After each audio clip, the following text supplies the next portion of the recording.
Welcome to the Pulsating Biology, and in this video we are covering the major two important kind of the reaction that takes place in the living organism, that is the hydrolysis and the condensation. In these both of the reactions, there are certain macromolecules that are basically involved, which are either synthesized or either they are broken down. So these macromolecules which are synthesized either or they are basically broken down, they both are involved in condensation and also the hydrolysis, but with the addition of water molecule and the elimination of water molecule, that we are going to learn further in this video, and we're also going to learn what is the concept behind these both of the reactions and what is the importance of them in the living organism. But first we're going to begin the video by understanding the concept behind the process condensation.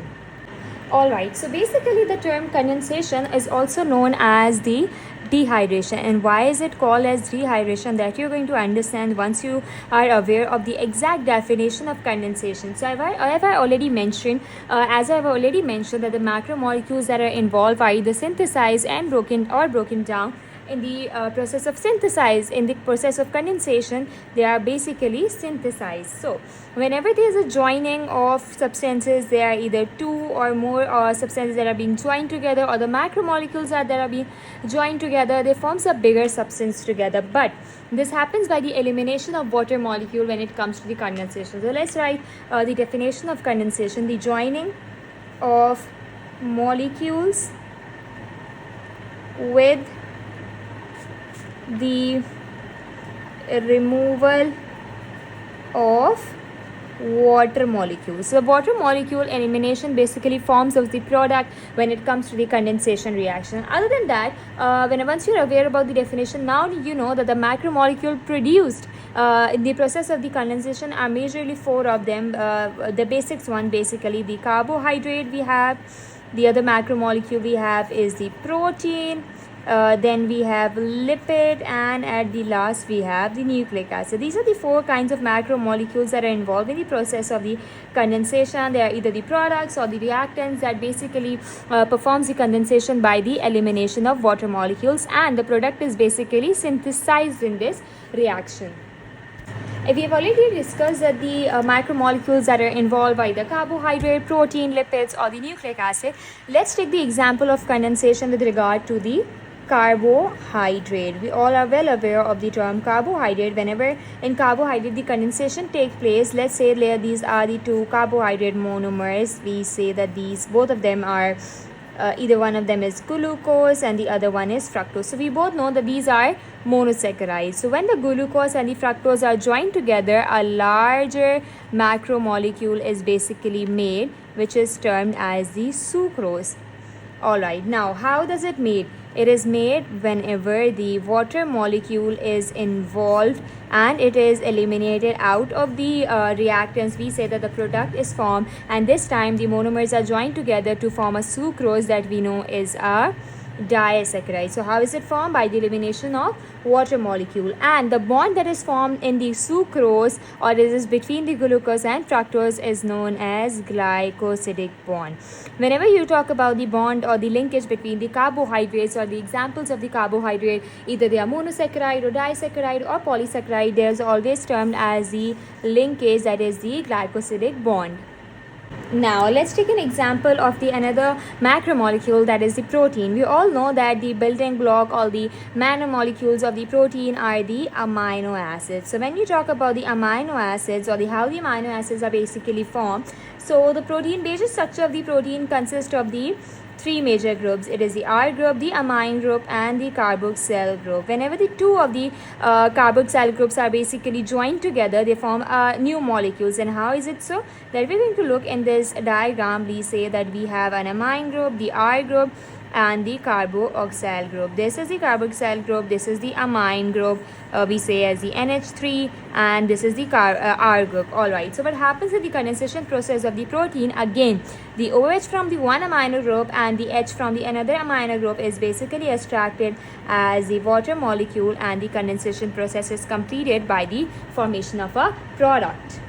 Now, a few of the bond information that you must have is that when you talk about the carbohydrate, the bonds that are between the carbohydrate is termed as the glycosidic bond. These are the bonds, or these are the linkage that is found between the carbohydrate components. It is the glycosidic bond. Coming on to the next macromolecule, that is for, let's say, the protein. When you talk about the protein and the glycoside, and the bond that is formed between the protein is the basically peptide bond.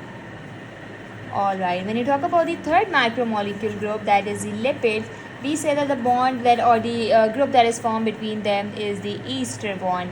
And fourthly, in the nucleic acid, we say that the bond that is formed is the phosphodiester bond. These are some of the extra information that you must have in order to appear in an exam, that these are the 4 kinds of bond that are formed in each of the macromolecule. In carbohydrate, we have glycosidic bond. In protein, we have peptide bond. In lipid, we have ester bond. And in nucleic acid, we have phosphodiester bond.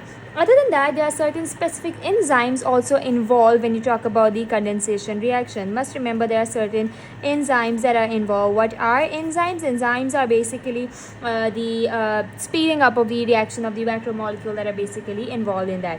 Other than that, what other requirement does a condensation reaction has is the activation energy. Now, since the enzymes are involved, some of the activation energy is also involved, as the enzymes lowers the activation energy in order to start a reaction, and itself enzyme basically speed up a chemical reactions. These are the few other pointers that you must know regarding the condensation reaction. Now, let's come on to the hydrolysis. Alright, coming on to the hydrolysis. Hydrolysis is termed as the exact opposite to condensation. Why is it so? I've already mentioned it earlier that in these reactions there are 2 macromolecules are either synthesized or they are broken down. We've already discussed the term condensation, in which the synthesization is taking place. Now, when you talk about the condensation here, the breakdown of macromolecules basically takes place. So, whenever you come on to the definition of hydrolysis, we say that the larger molecules are basically broken down to smaller ones by this time by the addition of water molecules, are broken down by addition of water molecule. When you talk about the condensation, we say that there was an elimination of water molecule. In this, we say that there is an addition of water molecules, and thus the product is formed. When you talk about the hydrolysis, you must know that all the food digestion enzymes are examples of the hydrolysis. All the food digestion enzymes are involved in the hydrolysis. Now, each macromolecule have its own enzyme. For example, carbohydrate has the enzyme that say carbohydrates. Protein has an enzyme that is called as the protease. Lipid has an enzyme that is called as the lipase, and etc. The A's in the end tells us that these are the enzymes. Other than that, you must remember that in the hydrolysis there is an addition of water molecule, and in the condensation there was elimination of water molecule. This is all that you need to learn regarding the condensation and hydrolysis. If you have any questions, you can ask in the comment section below.